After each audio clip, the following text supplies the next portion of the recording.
સૌથી પહેલા વાત કરવી છે ધાનેરામાં લાગેલી આગની સોલાર પેનલોમાં આગ લાગી છે અને સોલાર પેનલો ભડ સળગવા લાગી છે। અચાનક આગ કેવી રીતે લાગી એ પણ એક આશ્ચર્યનો વિષય છે, કારણ કે આ જે દ્રશ્યો તમે જોઈ રહ્યા છો, ખેતરોમાં સોલાર પેનલ એમનેમ પડી હતી, હજી તો એ લગાડવાની બાકી હતી, એના કોઈ કનેક્શન નથી આપવામાં આવ્યા। ઇલેક્ટ્રિક શોર્ટ સર્કિટ કોઈ જ શક્યતા નથી દેખાઈ રહી, કારણ કે કોઈ જ કનેક્શન નથી અપાયા અને ખેતરમાં મૂકેલી આ અઢળક પ્લેટો એક સાથે સળગવા લાગી હતી। આખરે કેવી રીતે શું થયું, ધવલ પાસેથી જાણીએ। નુપુર, ચોક્કસથી બનાસકાંઠાના ધાનેરાના એડાલ ગામે જે સોલાર પ્લેટો છે તે સોલાર પ્લેટોમાં આગ ભભૂકવાની ઘટના છે તે સામે આવી છે। મહત્વની વાત છે કે જે પ્રકારે ખેતરોમાં સોલર પ્લેટ લગાવવાની કામગીરી છે તે ચાલી રહી હતી, મોટી સંખ્યામાં આ સોલર પ્લેટો છે તે ખેતરોમાં લગાવવા માટે લાવીને મૂકવામાં આવી હતી। જો કે હજુ તો આ સોલર પ્લેટો છે તે ખેતરોમાં લગાવવાની બાકી હતી અને તે પહેલા જ સોલર પ્લેટોના જથ્થામાં અચાનક જ આગ ભભૂકી છે। સોલર પ્લેટો છે તે ભડકે બળી છે। આ સમગ્ર ઘટનાને લઈને અત્યારે તો અફરાતફરી મચી જવા પામી છે। જો કે સમગ્ર ઘટનાની જાણ ધાનેરા ફાયર ફાઈટરને કરાઈ છે।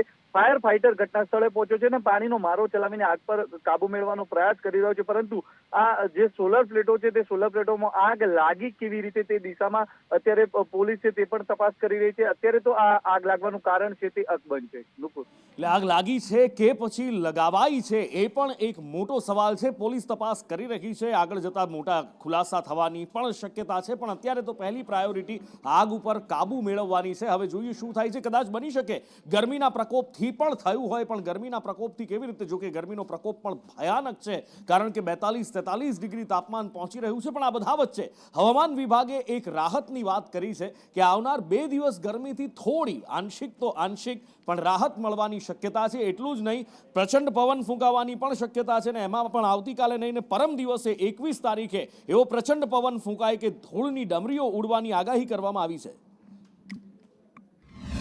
फिलहाल उम्मीद नहीं है 7 दिन तक।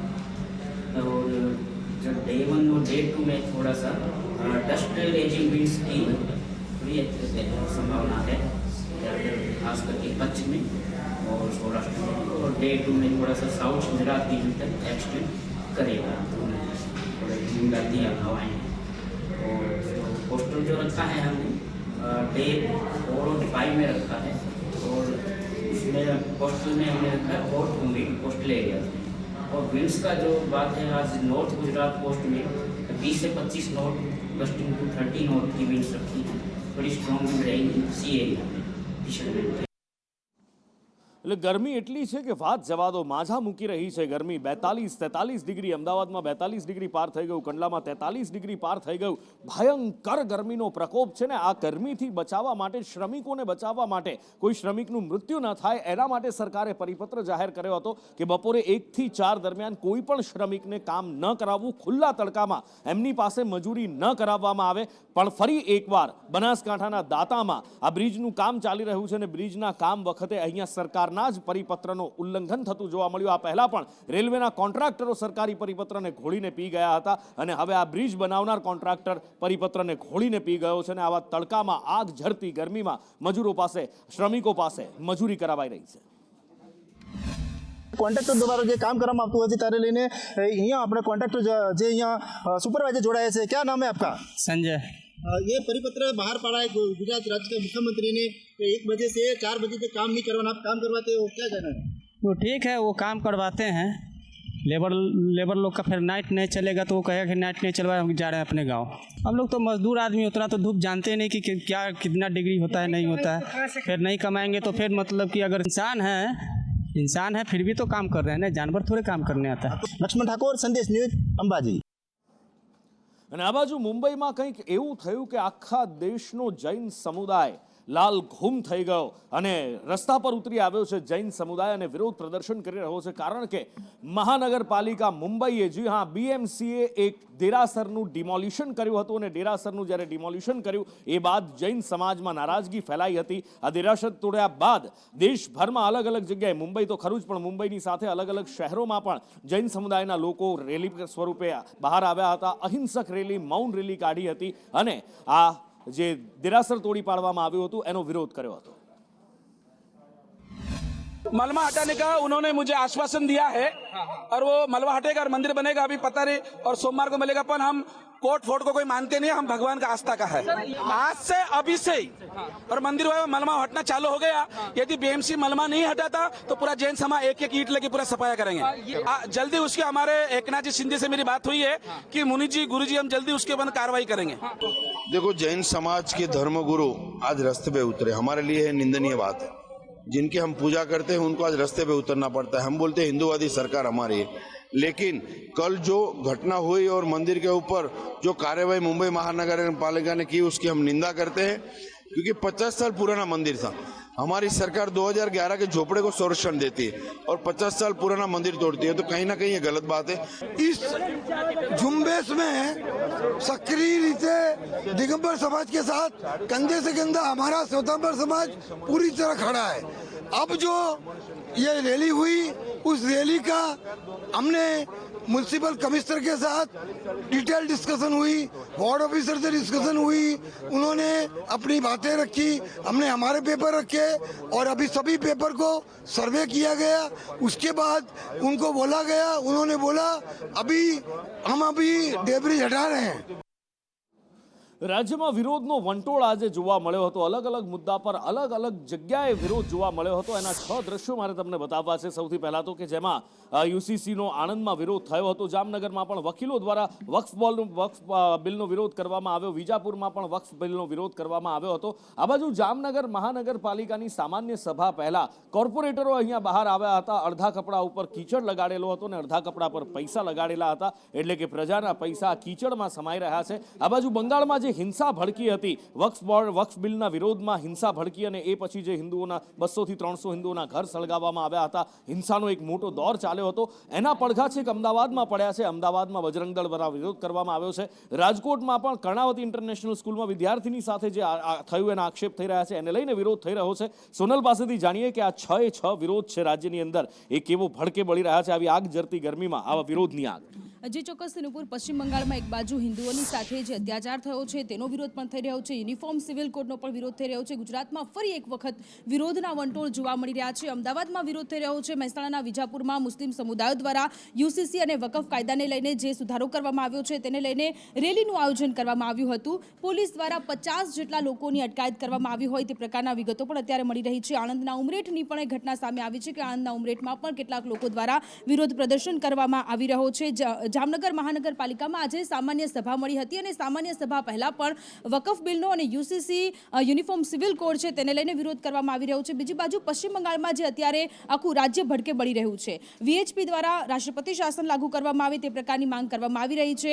હિન્દુ સંગઠનો દ્વારા પણ અત્યારે તેનો વિરોધ કરવામાં આવી રહ્યો છે। કલેક્ટર કચેરીએ આવેદનપત્ર આપવામાં આવી રહ્યું છે। હવે જોવું રહ્યું કે આ વિરોધ ક્યારે શાંત થાય છે। અમરેલીનો લેટર કાંડ અને એ પછી શું થયું એ બધા જ જાણી રહ્યા છે, બધા જ જાણે છે અને બધાને હજી યાદ છે। ત્યાં બીજી એક જગ્યાએથી આવો લેટર કાંડ સામે આવ્યો છે અને આ લેટર કાંડ પણ ભારતીય જનતા પાર્ટીના જ ધારાસભ્ય સામે થયેલો લેટર કાંડ છે। ધોરાજીના ધારાસભ્ય મહેન્દ્ર પાડલિયા સામે આ લેટર કાંડ આવ્યો છે। લેટર સામે લખવામાં આવ્યો છે અને ભ્રષ્ટાચારના આરોપ ધોરાજીના ધારાસભ્ય સામે મૂકવામાં આવ્યા છે। જો કે મહેન્દ્ર પાડલિયાની એ પછી પ્રતિક્રિયા પણ સામે આવી છે। એમનું કહેવું છે કે એમના કોઈ હિત શત્રુએ રચેલું આ કાવતરું છે, પણ આ બધા વચ્ચે ધોરાજીના પૂર્વ ધારાસભ્ય લલિત વસોયાએ મજા લીધી છે, એમણે ચૂટકી લીધી છે અને કટાક્ષ પણ કર્યો છે। આજરોજ એક પત્રિકા મને પણ મળી છે અને મારી વિરુદ્ધમાં અલગ અલગ પ્રકારના ભ્રષ્ટાચારના આક્ષેપો કરવામાં આવ્યા છે। આ બાબતે મારે સ્પષ્ટ કહેવાનું છે કે આ કોઈ પણ આ પ્રકારના આક્ષેપોમાં કોઈ તથ્ય નથી અને આ આક્ષેપો બિલકુલ પાયાવિહોણા અને કોઈ હિત શત્રુ અને કોઈ દ્વેષ અને ઈર્ષાથી પીડાતા કોઈ વ્યક્તિ આ કરેલા હોય એવું લાગે છે અને આ બાબતે મેં જિલ્લાના એસપી સાહેબને પણ ફરિયાદ કરી છે। તો આ બાબતે એસપી સાહેબને પણ વિનંતી કરી છે કે તાત્કાલિક આ બાબતે જે કંઈ આ પત્રિકાને આ બધા જે ડોક્યુમેન્ટ આપ્યા છે તેમાં કાર્યવાહી થાય અને આની સામે સખતમાં સખત પગલાં લેવામાં આવે। અમરેલીના ધારાસભ્ય કૌશિકભાઈ વેકરિયાની વિરુદ્ધમાં પત્રિકા બહાર પડે અને પોલીસ, ગુજરાતના ગૃહમંત્રી એક્ટિવ થઈ જાય, પત્રિકા કાંડના આરોપીઓ સામે પગલાઓ લેવાય, એના સરઘસો કાઢવામાં આવે, તો અમારા ધારાસભ્ય શ્રી શું ભાજપના અણમાનીતા ધારાસભ્ય છે? મારી તો અમારા ધારાસભ્યશ્રીને વણમાગી સલાહ છે કે આપ આવી પત્રિકા અને આક્ષેપ કરનાર સામે કાયદેસરના પોલીસ તંત્ર પગલાં લે, એના માટે સરકારમાં ઉગ્ર રજૂઆત કરો. આ બાજુ દેવભૂમિ દ્વારકાનું જામ ખંભાળિયા આજે ચર્ચામાં છે. આમ તો જામ ખંભાળિયાનું ઘી ખૂબ વખણાય, પણ અહીંયા એક વ્યક્તિ ખૂબ અત્યારે ચર્ચામાં છે ને એ છે સીઆઈડી ઓફિસર. અસલી નહીં નકલી. એની સ્કોર્પિયો કાર જોશો તો તમે હતપ્રત રહી જશો. કાળા રંગની કાર, કાળા રંગના કાચ, કાળી નંબર પ્લેટ અને એના ઉપર SO લખેલું નંબર પ્લેટ નહીં, કશું જ નહીં, નિયમોના ધજાગરા, ઉપરથી લાલ અને વાદળી લાઇટ લગાડેલી. અને પોલીસે જ્યારે એને રોક્યો તો પોલીસ ઉપર સીઆઈડી અધિકારી બની અને દમ મારવા લાગ્યો હતો, પણ આખરે એનો ભાંડો ફૂટી ગયો. જયસુખ ફોન લાઈન પર જોડાયા છે. જયસુખ પાસેથી જાણીએ કે કેવી રીતે આ પાપીના પાપનો ભાંડો ફૂટ્યો. જી નકુલ, વાત કરવામાં આવે તો દેવભૂમિ દ્વારકા જિલ્લાના જામ ખંભાળિયામાંથી વધુ છે એક નકલી અધિકારી છે તે પોલીસના હાથે ઝડપાયો છે. જામ ખંભાળિયા પોલીસ ગત રાત્રિના નાઇટ પેટ્રોલિંગ કોમ્બિંગમાં હોય તે દરમિયાન ધરમપુર ટોલ નાકા પાસે ચેકિંગ કરી રહેલી પોલીસે સ્કોર્પિયો કારની તલાશી લેતા કારમાંથી નકલી સીઆઈડી અધિકારીનું કાર્ડ સાથે લાલ બ્લુ લાઇટ અને સાયરન લગાવી રોફ જમાવતો અમદાવાદ જિલ્લાના ધોળકા તાલુકાના ગાંગળ ગામનો દિગ્વિજયસિંહ ઘનશ્યામસિંહ પરમાર નામનો 38 વર્ષીય યુવકનો ભાંડો ફૂટ્યો હતો. જામ ખંભાળિયા પોલીસે સ્કોર્પિયો કાર સહિતનો મુદ્દામાલ કબજે કરી યુવકની અટકાયત કરી અને હાલ વધુ તપાસ હાથ ધરી છે. જી કપૂર. મહારાષ્ટ્રની રાજનીતિના સૌથી મોટા સમાચાર મળી રહ્યા છે. જી હા, બે ભાઈઓ જે દાયકાઓથી એકબીજાની સામે નથી આવ્યા, દાયકાઓથી એકબીજા સાથે વાત નથી કરી, રાજકીય વર્ચસ્વ માટે બે ભાઈઓ અલગ થયા હોવાનું કહેવાઈ રહ્યું છે. રાજ ઠાકરે અને ઉદ્ધવ ઠાકરે એક થવા જઈ રહ્યા છે. સંજય રાઉતે આ સંકેત આપ્યા છે. મહારાષ્ટ્રની મરાઠી અસ્મિતા અને મરાઠી ભાષા માટે બંને ભાઈઓ એક થતા હોવાના સંકેત જોવા મળી રહ્યા છે. એક મોટી ખબર કે ઠાકરે બંધુઓ વચ્ચે સમાધાનના સંકેત મળી રહ્યા છે.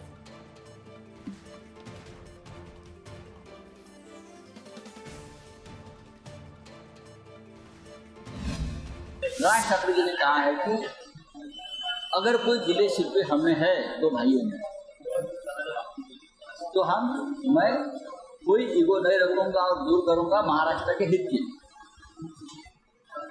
उसके ऊपर उद्धव ठाकरे जी ने कहा है हम भाई हैं, हमारे में कोई गिले शिकवे नहीं है, अगर है तो मैं मिटा दूंगा. लेकिन एक ही बात जिससे हम महाराष्ट्र के दुश्मन मानते हैं, शिवसेना के दुश्मन मानते हैं, उसको अपने घर में आप जगह मत देना, उसके साथ खाने पीने को मत बैठना. ये अगर मंजूर है तो जरूर हम बात करेंगे. આજ બાબતે વધુ ચર્ચા કરીએ. ફોનલાઈન પર વરિષ્ઠ પત્રકાર જયેશભાઈ ઠકરાર અમારી સાથે જોડાયા છે. જયેશભાઈ, સ્વાગત છે આપનું. જયેશભાઈ, 2005થી બંને ભાઈઓ એકબીજાની સામે નથી આવ્યા, વાત નથી કરી. એક સમયે એવું કહેવાતું હતું કે જો શિવસેનાની કમાન કોઈના હાથમાં જઈ શકે, રાજ ઠાકરેના તેવર જોઈને ઉદ્ધવ કરતા રાજની ગાદી હોવાનું કહેવાઈ રહ્યું હતું, અને કદાચ આ જ કારણ બન્યું બંને ભાઈઓ વચ્ચે વિખવાદનું. પણ એ પછી મહારાષ્ટ્ર નવનિર્માણ સેનાનું ગઠન થયું. વડાપ્રધાન નરેન્દ્ર મોદીના છાશવારે વખાણ કરતા રાજ ઠાકરે થાકતા નહોતા, અને આજે હવે જ્યારે મહારાષ્ટ્રમાં રાજકારણ કંઈક અલગ ખેલાઈ રહ્યું છે, ઉદ્ધવ ઠાકરે એનડીએથી અલગ થઈ ગયા છે, સંજય રાઉત છે વારંવાર બીજેપીને ગાળો ભાંડતા ફરે છે. શું રાજ ઠાકરે એમની સાથે જઈને બેસી શકે ખરા? નુપુર, 19 વર્ષનો સમયગાળો વીતી ગયો છે અને ત્યારથી અત્યાર સુધીમાં ગંગામાં ઘણું બધું પાણી વહી ગયું છે. મહારાષ્ટ્ર નવનિર્માણ સેના 2024ની ચૂંટણીમાં નરેન્દ્ર મોદીને ટેકો આપે અને પછી વિધાનસભાની ચૂંટણીમાં 135 બેઠકો ઉપર પોતાના ઉમેદવારો ઊભા રાખે, એક પણ બેઠક મળે નહીં. હવે અત્યારે જ્યારે મુંબઈ મ્યુનિસિપલ કોર્પોરેશનની ચૂંટણી આવી રહી છે ત્યારે રાજ ઠાકરે અને ઉદ્ધવ ઠાકરે, તમે બેવનું ટાઈમિંગ પણ જુઓ કે એક પોડકાસ્ટમાં જ્યારે રાજ ઠાકરે પોતે કહે છે કે મને કોઈ વાંધો નથી, હું તો મહારાષ્ટ્રના હિતમાં કંઈ પણ વસ્તુ કરવા માટે તૈયાર છું, પણ મારા અગ્રક્રમે મહારાષ્ટ્રનું હિત છે. આવી જ રીતે ઉદ્ધવ ઠાકરે કહે છે. પણ મહારાષ્ટ્ર નવનિર્માણ સેના અત્યારે એક સમયે જ્યારે રાજ ઠાકરે પોતે શિવસેનામાં હતા ત્યારે એક ડાયનેમિક ચહેરો હતો. આજે માત્ર એક પ્રાંતવાદના આધારે નવનિર્માણ સેના, જેમ કે અત્યારે એમના કાર્યકરો બળજબરીથી લોકો પાસે મરાઠી બોલાવે છે, મરાઠી માનુસના નામ ઉપર એ મુદ્દો ચલાવે છે. રાજ ઠાકરેનો કોઈ બેઝ નથી. બીજી તરફ અત્યારે ઉદ્ધવ ઠાકરે પોતે પણ રાજકીય રીતે એમણે જે ફેરબદલ કરી છે છેલ્લા એક દાયકામાં, એમના કારણે એમના પણ અસ્તિત્વ સામે એક સવાલ છે. ખાસ કરીને એમના પિતાશ્રીએ જે આખો બેઝ બનાવેલો એ પણ એક હચમચી ઉઠેલો છે. અને તમે થોડા દિવસ પહેલા જોયું હશે કે રાજ ઠાકરે એકનાથ શિંદેને પણ મળેલા હતા. એટલે આખી પરિસ્થિતિ એવી છે કે તમામ લોકો પોતપોતાનું અસ્તિત્વ બચાવવા માટે આ પ્રકારના નિવેદનો કરે છે. અને રાજ ઠાકરે અને ઉદ્ધવ ઠાકરે હવે સાથે મળી અને BMC નું ઇલેક્શન લડે, આ એક શક્યતા ચોક્કસપણે છે. પણ એમને હજુ ઘણું બધું સફર એટલા માટે કાપવાની છે કારણ કે ઉદ્ધવ અને એમના સમર્થકો બોલી પણ રહ્યા છે કે માત્ર રાજ ઠાકરે નહીં, મહારાષ્ટ્રને સમર્થિત જે પાર્ટીઓ છે એ બધાએ એક થવાની જરૂર છે. હવે એમને એવું લાગી રહ્યું છે કેમ કે ઘણું બધું પાણી જતું રહ્યું છે. એટલે રાજકારણમાં કોઈ કાયમી મિત્ર કે કોઈ કાયમી શત્રુ હોતા નથી. સૌના હિત માટે ગઠબંધનો કરતા હોય છે. મને એવું લાગે છે કે કદાચ રાજકીય પરિસ્થિતિ જે હવે આગામી ચૂંટણી આવી રહી છે એટલે રાજ ઠાકરે અને ઉદ્ધવ ઠાકરે હાથ મિલાવવાની વાત કરે છે. પરંતુ એમાં પણ એકબીજા પ્રત્યે ઘણી બધી શંકાઓ છે અને એટલા માટે તો આપણે જોઈએ છીએ કે ઉદ્ધવ તરફે એવું કહેવામાં આવે છે કે રાજ ઠાકરે જો આવું કરવું હોય તો એમણે છત્રપતિ શિવાજીની પ્રતિમા પાસે ઉભા રહીને સોગંદ લેવા જોઈએ. તો જ્યારે તમને કોઈના ઉપર શંકા હોય, જ્યારે અવિશ્વાસ હોય, ત્યારે તમે કેવા પ્રકારે કોઆલિશન કરી શકો? પણ આ તો રાજકારણ છે, એમાં બધું જ શક્ય છે. અને આગળ વાત કરવી છે સાયબર ફ્રોડની, સાયબર લૂંટારા, સાયબર ચાંચિયાઓની. અત્યાર સુધી તો આ સાયબર લૂંટારાઓ સામાન્ય લોકોને ટાર્ગેટ કરતા હતા. અલગ અલગ મોડસ ઓપરેન્ડી આપણને ખબર છે. અત્યારે પણ કોઈને ફોન કરીએ તો એ રિંગ વાગે છે કે સાયબર લૂંટારાઓની જાળમાં ફસાતા નહીં. એ ડાયલર ટોન, એ કોલર ટ્યુન વાગતી હોય છે. પણ આ તો એક આખું તંત્ર આ સાયબર લૂંટારાઓની જાળમાં ફસાઈ ગયું. અને ફસાઈ શું ગયું? એ તંત્ર લૂંટાઈ ગયું. એ તંત્ર છે સુરતનું. BRTSની ટિકિટનું લાખોનું કૌભાંડ સામે આવ્યું છે. 30 રૂપિયાની ટિકિટ હોય છે અને એ બોગસ ટિકિટ, બોગસ લિંક ઉપરથી જનરેટ થઈ અને લાખો રૂપિયાનો ચૂનો સુરત મહાનગરપાલિકાને લાગી ગયો. સુરત મહાનગરપાલિકા સાયબર ફ્રોડના સકંજામાં આવી ગઈ છે. સુમન પ્રવાસ યોજના મહાનગરપાલિકા દ્વારા શરૂ કરવામાં આવ્યું છે કારણ કે અંદાજિત 2 લાખ લોકો BRTS બસ અને સિટી બસનો ઉપયોગ કરતા હોય છે અને રૂપિયા 30 આપવાના હોય છે અને આખા દિવસમાં પછી એ મુસાફરી કરી શકતા હોય છે. પરંતુ એ 30 રૂપિયાનો ખેલ આખો ઠગબાજોએ પોતાના જ ખાતામાં ઉછેરી લીધા છે. આપણા સાથે અધિકારી છે, એમનેથી જાણીશું શું કેવું છે, આખો મામલો શું છે અને તમારા લોકો ધ્યાનમાં કેવી રીતે આવ્યો? નમસ્કાર, મારું નામ પ્રવીણ પ્રસાદ છે. હું સિટલિંગ મેં જનરલ મેનેજર કામ કરું છું. આ અમારા ધ્યાનમાં જે છે ને એ ડિજિટલ મીડિયાથી ઓલમોસ્ટ 1.5 મહિના પહેલે આવ્યા હતા ધ્યાનમાં. તો અમારા જે કન્સર્નિંગ સેલ છે વિજિલન્સ વાળા, એને બોલાવીને પૂછ્યા કે ભાઈ આખા મામલા શું છે. પછી એ લાગ્યો કે ભાઈ એ પેટીએમના જે છે ને કોઈ એપ ક્લોન કરી લઈને મેલિશિયસ લિંક આ પ્રમાણે એક પેજ જનરેટ કર્યા છે ને આ ઇનર ટાઈપ મતલબ it's a type of cyber forgery. તો એના માટે જે છે ને તો ભાઈ યોગ્ય પગલાં તો લેવું પડે. જે મેલિશિયસ માલવેર જે બનાવ્યો છે ભૈયાજી એના સામે તપાસ ચાલે છે. પણ આ બાબતમાં અમારી પાસે એમના કોઈ ફ્રોડ થયો છે એના અમારી પાસે એમના કોઈ પાર્ટીએ કોઈના ફરિયાદ આજ સુધી નહીં આવ્યો છે. તમારી સામે છે કે આખો ખેલ જે છે તે સાયબર ક્રાઇમનો છે. અત્યાર સુધી આપણે જોયું કે સામાન્ય પરિવારવાળા ભોગ બનતા હોય છે, વેપારી ભોગ બની જતા હોય છે, પરંતુ પ્રથમવાર એવું જોવા મળી રહ્યું સુરત મહાનગરપાલિકા જ આના સકંજામાં આવી ગયું. કેમેરા પર્સન ભૂષણ ચૌધરી સાથે આઝમ સાલે, સંદેશ ન્યૂઝ, સુરત. આ બાજુ મોરબીમાં પણ વિરોધનો વંટોળ ઉઠ્યો છે અને મોરબીમાં વિરોધનો વંટોળ ઉઠાવનાર છે આઉટસોર્સિંગથી કામ કરતી નર્સ બહેનો. અને એટલા માટે કે એમની રજાઓ ઉપર તરાપ મારી હોવાનું એમના દ્વારા કહેવામાં આવી રહ્યું છે. જે અઠવાડિયાનો એક વીકલી ઓફ મળે છે એના સિવાય જે પણ જાહેર રજાઓ છે એ બધી જ રજાઓ કપાત પગારે મળતી હોવાનું, એ બધી જ રજાઓ એમને એ રજાઓ પેડ લીવ તરીકે મળતી હોય છે પણ એ રજા પેડ લીવ નહીં મળતી હોવાનું એમનું કહેવું છે. અને એ જ બાબતને લઈ આ રજાઓ પેડ લીવ કેન્સલ થતા એ કપાત પગારે રજા મળતા નર્સ આંદોલનનું હથિયાર ઉગામીને ઊભી છે. HOF સિવાય ટૂંકમાં જે જાહેર રજા સિવાયની પણ મહિને એક રજા આઉટસોર્સ નર્સિંગ સ્ટાફને મળવાપાત્ર હોય છે. પણ અહીંયા ક્યારેય પણ CL આપી નથી. પણ જે અમને જે મળતી હતી જાહેર રજા એ પણ આજેથી અમને કાલે એવી જાણ કરવામાં આવી પરમ દિવસે સુપરિન્ટેન્ડન્ટ સાહેબ દ્વારા કે એ પણ તમને મળવાપાત્ર. આશારામ આશ્રમ પર મોટી તવાઈ. આમ તો આશારામ બાપ બેટો આશારામ અને નારાયણ સાંઈ હજી પણ જેલમાં છે, એમના કુકર્મોની સજા ભોગવી રહ્યા છે. પણ હવે એમના આશ્રમો ઉપર પણ મોટી તવાઈ બોલાવવામાં આવી છે. અમદાવાદના મોટેરામાં આશારામ આશ્રમ છે અને એને વધુ એક ફટકાર આ આશ્રમને લગાવવામાં આવી છે. 120 એકર જમીન ખાલી કરવા માટે નોટિસ આપવામાં આવી છે. છેક નદીની અંદરના સાબરમતી નદી કિનારે વસેલો આશ્રમ છે અને નદીની અંદર પણ આ ગેરકાયદેસર બાંધકામ કરી લેવામાં આવ્યું હતું. જોકે ભૂતાળમાં કેટલુંક બાંધકામ તોડવામાં આવ્યું હતું, પણ સરકારી જમીન પર 120 એકરમાં આ જે ગેરકાયદેસર કબજો કર્યો છે, હવે એ ખાલી કરવા માટે નોટિસ આપવામાં આવી છે. અને જ્યારે નોટિસ આપ્યા પછી સરકારી જમીનો ઉપરના દબાણ દૂર નથી થતા ત્યારે શું થાય છે એ આપણે જોયું છે. દાદાનું બુલડોઝર પહોંચી જાય છે અને પછી એક બધા જ ગેરકાયદેસર બાંધકામોનું પનોત વળી જતું હોય છે. અને અહીંયા પણ આવનાર સમયમાં એવું જોવા મળે તો નવાઈ નહીં, પણ અહીંયા ન માત્ર આશ્રમની આ જ એક આશ્રમની જમીન પણ બીજા આશ્રમને પણ નોટિસ આપવામાં આવી છે. જ્યાં જ્યાં સરકારી જમીન પર દબાણ કરવામાં આવ્યું છે ત્યાં દરેક જગ્યાએ સરકારશ્રી દ્વારા આસારામ આશ્રમ, સદાશિવ પ્રજ્ઞા મંડળ અને ભારતીય સેવા સમાજ એ ત્રણેય સંસ્થાઓને જે તે વખતે જુદા જુદા હુકમોથી શરતી જમીન ફાળવણી કરવામાં આવેલી હતી. સરકારશ્રીના ધ્યાને એનાથી શરતોનો ભંગ થવાનું ધ્યાને આવતા શરતબંધની નોટિસ ઇસ્યુ કરવામાં આવેલી હતી. બધી સંસ્થાઓને સાંભળી એના જવાબો ને રજૂઆતોને બધી પૂરતી તકો આપી અને ગઈ 4/4ના રોજ એ તમામ જમીનો સંસ્થાઓ પાસેથી શ્રી સરકાર પરત કરવા માટેનો હુકમ કરવામાં આવેલો છે. એની બેઝિક ડિટેલ હું આપને આપું તો સંત શ્રી આસારામ આશ્રમની જે મોટેરા ખાતેની જમીન છે એ કુલ 33,980 ચોરસ મીટર, ભારતીય સેવા સમાજ પાસેથી 80,940 ચોરસ મીટર અને સદાશિવ પ્રજ્ઞા મંડળ મોટેરા પાસેથી 12,207 ચોરસ મીટર જમીન સરકાર દાખલ કરવાનો હુકમ કરવામાં આવેલો છે. વધુ માહિતી સાથે કશ્યપ મારી સાથે લાઈવ જોડાયા છે. કશ્યપ, છેક નદીની અંદર સુધી દબાણ કરી દેવામાં આવ્યું છે. 120 એકર જમીન પર દબાણ એટલે કોઈ નાની સૂની વસ્તુ નથી. આટલા સમય પછી આ કેમ ધ્યાનમાં આવ્યું અને હવે શું કાર્યવાહી કરવામાં આવશે?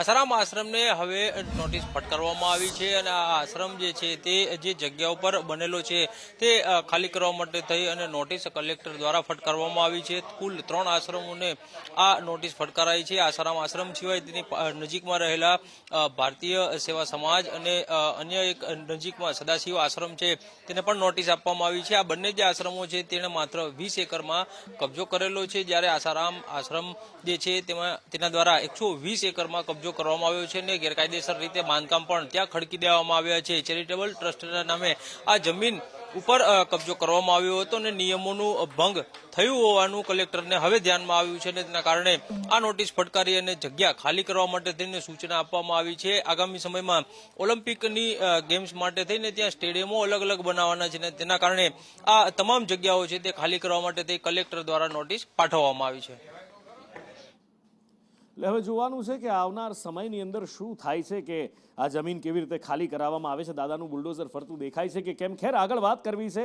પશ્ચિમ બંગાળમાં ફાટી નીકળેલી હિંસાની વક્ફ બિલનો વિરોધ થઈ રહ્યો હતો અને વિરોધ પછી જે થયું એનાથી આખો દેશ હચમચી ગયો હતો. 200 થી 300 હિન્દુઓના ઘર સળગાવી દેવામાં આવ્યા હતા. હિંસાનો અહીંયા નગ્ન નાચ જોવા મળ્યો હતો અને આખા દેશમાં એના પડઘા પડ્યા છે અને અમદાવાદમાં પણ પડઘા પડ્યા છે. વીએચપી, બજરંગ દળના કાર્યકરો અને હોદ્દેદારો રસ્તા પર ઉતરી આવ્યા હતા. મમતા બેનર્જીના ચહેરા પર એ પોસ્ટર ઉપર કાળી શાહી લગાવવામાં આવી હતી. વિરોધ પ્રદર્શન ઉગ્ર અવાજે કરવામાં આવ્યો હતો અને એની સાથે સાથે માંગ કરવામાં આવી છે કે બંગાળમાં રાષ્ટ્રપતિ શાસન લાગુ કરવામાં આવે.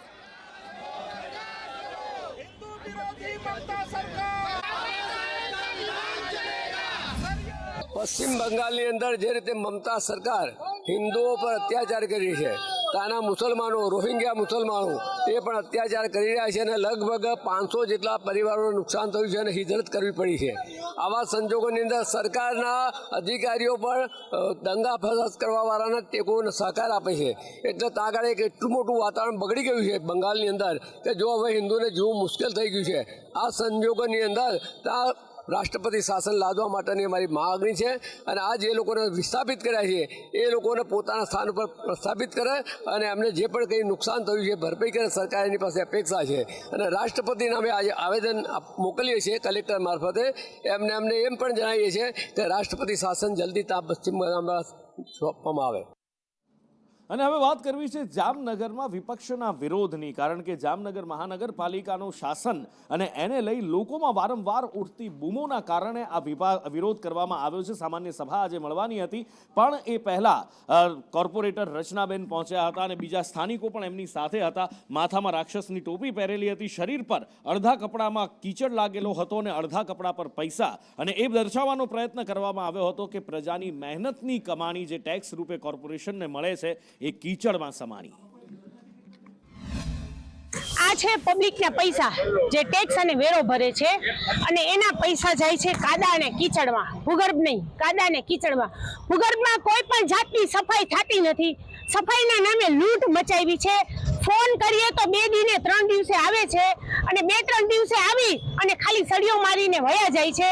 પાછું ફરીથી એની જગ્યાએ પાણી ભરાઈ જાય છે. ફરી પાછા ફોન કરીએ તો ત્યાંના સ્થાનિક લોકોને એમ કહે છે કે 200 રૂપિયા થશે ને 250 રૂપિયા થશે. એટલે આ પબ્લિક પાસે પૈસા લેવી છે. એટલે આયા બેસેલા અધિકારીઓ અને પદાધિકારીઓ આ માથામાં કોને સિંગડા હોય તો કે રાક્ષસોને હોય, રાક્ષસોને અને જાનવરોને હોય. અહીંયા બેસેલા બોર્ડમાં દર વખતે છેલ્લા કેટલા વર્ષથી અલગ અલગ પ્રશ્નની રજૂઆત કરું છું. ફક્ત ને ફક્ત નાટક નાટક નાટક અને નાટક. કોઈ અધિકારીઓને પદાધિકારીઓને કોઈ અસર થતી નથી. શું કામે અસર નથી થતી? કારણ કે રાક્ષસ હોય ને રાક્ષસ, એને કોઈ જાતની અસર ન થાય. ભૂગર્ભ છે, ભૂગર્ભ સારી વસ્તુ છે, પણ એની માટે કોઈ સફાઈ કામદાર મૂકેલા નથી. એ આપણે કમ્પ્લેન કરીએ ત્યારે સાફ સફાઈ કરવા આવે છે, પણ રેગ્યુલર વ્યવસ્થિત સફાઈ થતી નથી.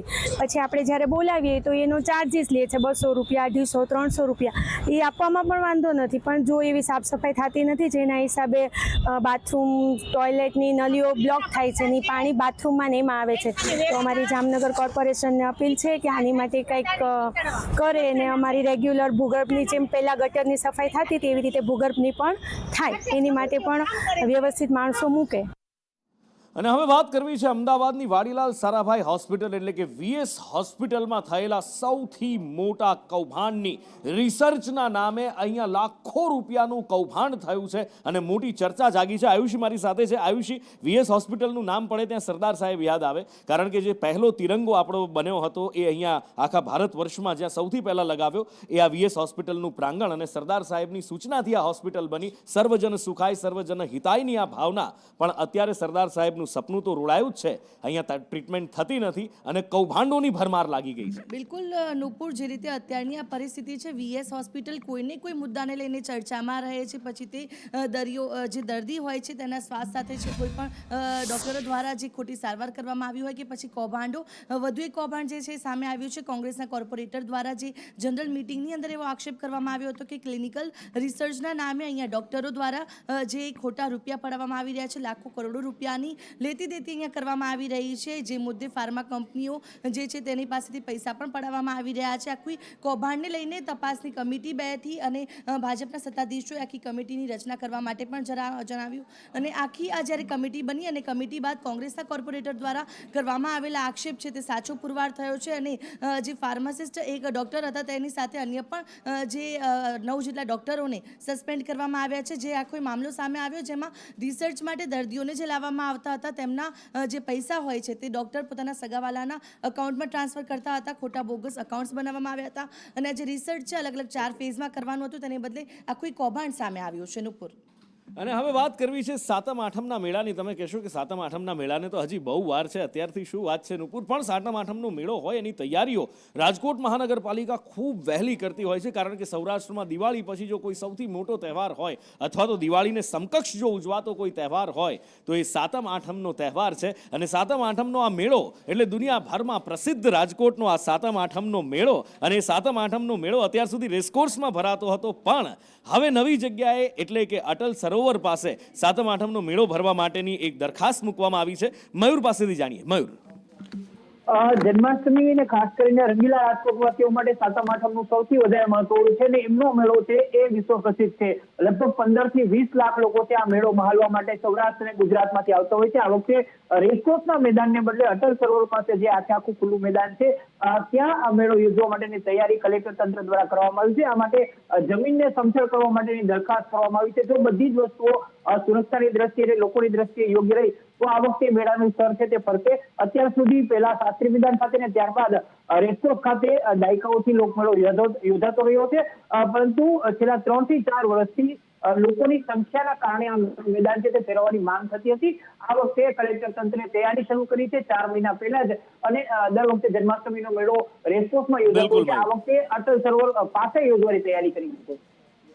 અને આગળ વાત કરવી છે સ્વાસ્થ્યના મંત્રની. એ સ્વાસ્થ્યનો મંત્ર જે કેન્દ્રીય ગૃહમંત્રી અમિત શાહે આપ્યો છે. આમ તો કહેવાય છે કે પહેલું સુખ તે જાતે નર્યા, પણ ક્યારેક કામકાજની દોડધામમાં અને ક્યારેક વ્યસ્ત શેડ્યુલમાં આપણે સ્વાસ્થ્ય પર ધ્યાન નથી આપતા. જો કે કોરોના પછી, કોવિડ કાળ પછી ઘણા બધા લોકો જાગૃત થયા છે, પણ આજે વર્લ્ડ લીવર ડે છે અને વર્લ્ડ લીવર ડે પર વાત કરતી વખતે કેન્દ્રીય ગૃહમંત્રીએ યુવાનોને સ્વાસ્થ્યનો મંત્ર આપ્યો અને સાથે જ પોતે કેવી રીતે એલોપેથી દવા અને બીજી બધી ઝંઝટમાંથી બહાર નીકળ્યા એ પણ કહ્યું. मित्रों 2020 के मई महीने से आज तक मेरे जीवन में मैंने बहुत बड़ा परिवर्तन किया है. शरीर को जितनी चाहिए इतनी नींद, शरीर को जितनी चाहिए इतना पानी और शरीर को जैसा चाहिए ऐसा आहार और नियमित व्यायाम से मैंने मेरे जीवन में बहुत कुछ हासिल किया. 4.5 साल के समय में मैं आज करीब करीब सभी एलोपैथिक दवा और इंसुलिन से मुक्त होकर आपके सामने खड़ा हूं. वो युवाओं को मैं जरूर कहना चाहूंगा कि अपने शरीर के लिए 2 घंटा और दिमाग के लिए कम से कम 6 घंटे की नींद एक बार रिजर्व कर लीजिए. अनेक गुना उपयोगिता इसकी बढ़ जाए. આ બાજુ આરોગ્ય વિભાગના અધિક સચિવના ઘરે દરોડા પડ્યા છે. જી હા, આરોગ્ય વિભાગના અધિક સચિવના ઘરે, અને ચોંકાવનારી વાત સામે આવી છે. એસીબીનું સર્ચ ઓપરેશન આરોગ્ય વિભાગના અધિક સચિવના ઘરે થયું અને ચોંકાવનારી વાત સામે આવી. એમના ઘરે સર્ચમાં લોકર મળી આવ્યું છે અને અડાલજમાં એમનું ઘર આવેલું છે. સર્ચમાં લોકર મળી આવ્યું છે અને લોકર સીઝ કરવામાં આવ્યું છે. ખાતાકીય તપાસ પૂર્ણ કરવા માટે લાંચ માંગી હતી અને એ લાંચ કેસમાં આ કાર્યવાહી કરવામાં આવી છે. અધિક સચિવ પોતે રિટાયર્ડ થઈ ગયેલા હતા અને તેઓ 11 માસના કરાર આધારિત જે નિમણૂક આપવામાં આવે છે તે રીતે તેઓ ફરજ બજાવતા હતા. એટલે નિમણૂક તો કરાર આધારિત હતી. તેઓની અપ્રમાણસર મિલકત અંગે તેઓ પાસેથી જે કંઈ અમે આધાર પુરાવા લેતા હોઈએ છીએ કે ઇન્કમટેક્સ રિટર્ન, પેન કાર્ડ, આધાર કાર્ડ, અને તે આધારે તમામ રીતે તેઓની તપાસ કરવામાં આવશે. આ રીતે કોઈ અન્ય કોઈને આ રીતે પૈસા લીધા હોય તો એ માટે થઈને અમે તમામ વખતે જાહેરાત કરીએ છીએ કે કોઈને પણ આનો ભોગ બનેલા હોય તો જણાવે, પરંતુ હાલ સુધી આવી કોઈ ફરિયાદ પ્રાપ્ત થયેલ નથી. વીએસ હોસ્પિટલમાં જે કૌભાંડ થયું હતું એ કૌભાંડ પર ડેપ્યુટી મ્યુનિસિપલ કમિશનર અત્યારે સ્પષ્ટતા કરી રહ્યા છે કે આખરે શું થયું, કેવી રીતે થયું. नहीं मैम इधर ही बैठेंगे, मैं बोल देती हूँ. So what? हाँ, गुजराती में બરાબર. મારા નામ ડૉક્ટર સુપ્રિયા મલ્હોત્રા છે અને હું professor and head department of pharmacology NHL medical કોલેજમાં કાર્ય કરું છું. So what is the question શું છે મારા માટે? તો એવું હોય છે કે જે બધું કંપની હોય છે, આ જાતના નવા ડ્રગ આપણે માર્કેટમાં લાવવાનું હોય તો એના માટે પહેલાં આપણે એનિમલ પર પરીક્ષણ હોય છે. એનિમલમાં પરીક્ષણ સફળ થાય છે, પછી આપણે જે પેશન્ટ્સ હોય છે એમાં પરીક્ષણ થાય છે. તો એના માટે આ કંપનીઓ જે ડૉક્ટરો પ્રેક્ટિસ કરે છે કોર્પોરેટ હોસ્પિટલમાં, પ્રાઇવેટ હોસ્પિટલમાં, બધા લોકોથી આ રિક્વેસ્ટ કરે છે કે તમારા સપોઝ એક્સપર્ટાઇઝ મેડિસિનના છે, સ્કિનના છે, જે બી કંપનીના જે બી ડ્રગના ટ્રાયલ હોય એ આપણે ત્યાં અપ્રોચ કરે છે કે આપણે ત્યાં ટ્રાયલ કરવા માંગુ છું.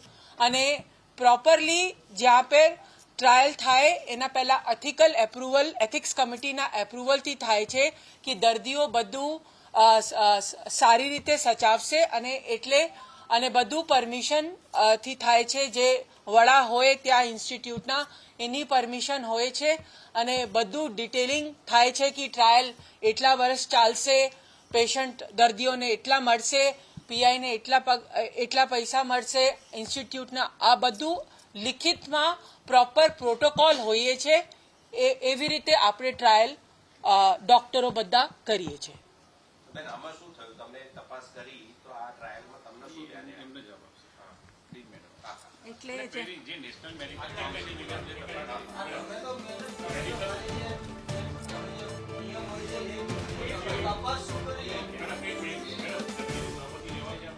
દર્દીના સહમતિ લેવાય છે. ક્લિનિકલ ટ્રાયલમાં મારા પોતા ના ના ના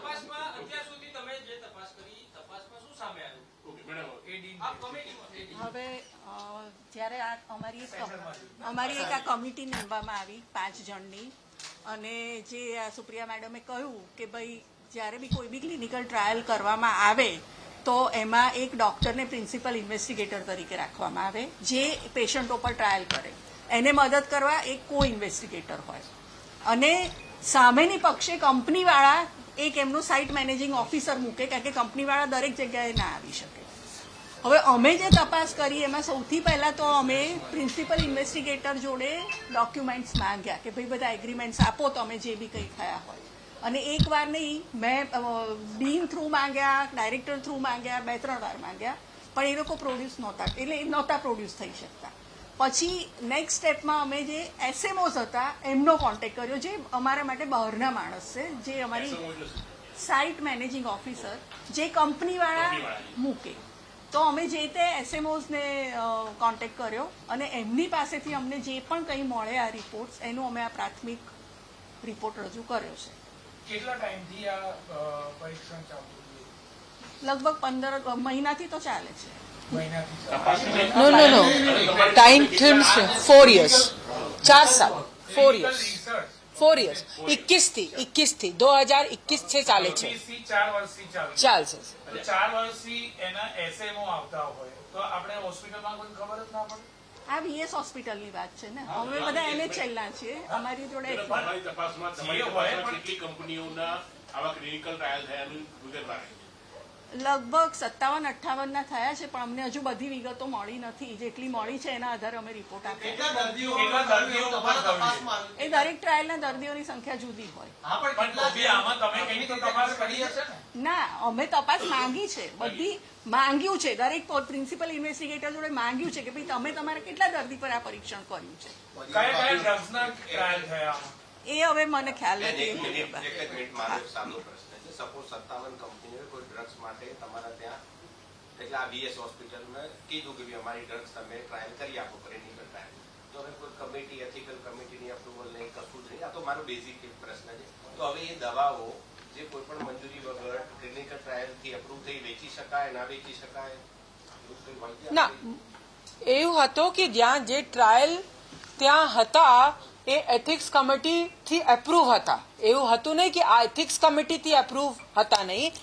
એવું હોય છે કે નિયમ પ્રમાણે હોસ્પિટલમાં એટલું ટ્રાયલનો વર્ક છે તો એટલા પોતાના એથિક્સ કમિટી હોવા જરૂરી છે. હોસ્પિટલની પોતાની ઇન્સ્ટિટ્યુશનલ એથિક્સ કમિટી જે આપણે કહીએ છીએ. હા, તો આ હતી નહીં ત્યાં, અને બીજા ઇન્ડિપેન્ડન્ટ એથિક્સ કમિટી હતી, એમાંથી એપ્રુવલ બરાબર લીધું છે. એપ્રુવલમાં કોઈ પ્રોબ્લેમ નથી. આ બીજા ઇન્ડિપેન્ડન્ટ એથિક્સ કમિટી છે. આપણે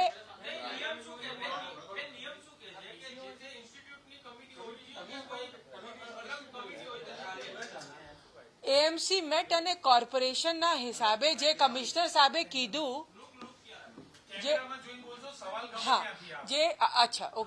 જે કમિશનર સાહેબને કીધું કે પહેલા વીએસ આપણા કોર્પોરેશનના અંડરમાં જ હતા, પછી આપણા એનએચએલમાં અંડરમાં હતા. એનએચએલ અત્યારે એસવીમાં જોડાયેલા છે, બરાબર? હા, પણ તો વીએસ આપણા અંડરમાં હતો નહીં, પણ કમિશનર સાહેબનો આ ઓપિનિયન હતું કે જે પહેલા વીએસ મેં જેવી રીતે એએમસી ટ્રસ્ટના રૂલ્સ એન્ડ રેગ્યુલેશન્સ હતું એવી રીતે આપણે મેજર કરવાનું. ક્લિનિકલ ટ્રાયલ તો ચાલતી જ રહેતી હોય, પણ જ્યારથી એસવીપી ને બંને થઈ NHL મેડિકલ કોલેજ બની એટલે નેશનલ મેડિકલ કાઉન્સિલના નોર્મ્સ મુજબની જે કાયદેસરની જે એથિકલ કમિટી છે એ ડીનના અધ્યક્ષસ્થાને ઓલરેડી થઈ 21 થી ત્યાં થઈ ગઈ, એટલે ઓટોમેટિકલી VSની એથિકલ કમિટી ન રહી. એટલે VS માટે જો એથિકલ કમિટી કરવી હોય તો એને VS બોર્ડની અને કમિશનરશ્રીની પરવાનગી લેવી પડે. અત્યારે જે કમિટીએ રિપોર્ટ રજૂ કર્યો છે એમાં એવો કોઈ ડોક્યુમેન્ટ જણાયેલો નથી કે આમાં આ પરવાનગી લઈને એમની એથિક્સ કમિટી કર્યો. બીજો મુદ્દો જે એમને પ્રશ્ન પૂછ્યો કે જે NMCના નોર્મ્સ હોય છે કે એથિક્સ કમિટીમાં એવું હોય છે કે જે સંસ્થાના સાધનોનું યુઝ થઈ અને આ ટ્રાયલ થાય છે, એમાં એની મશીનરી વપરાય, મેન પાવર વપરાય, ઇલેક્ટ્રિસિટી વપરાય, ફર્નિચર બધું વપરાય. એટલે એના માટે નોર્મ્સ હોય છે કે 40 કે 50% રકમ જે હોય છે સંસ્થાને જાય. ધારો કે અત્યારે ક્લિનિકલ ટ્રાયલ NHL જે કરે તો એની 40 થી 50% રકમ જે આવવાની એમાં એ NHLના ફંડમાં જાય. એટલે સ્વાભાવિકપણે VSની જે ક્લિનિકલ ટ્રાયલ થઈ એમની જે એમણે કહ્યું કે ટ્રાયલનું જે ટ્રાયલ થઈ છે એમાં કોઈ પ્રશ્ન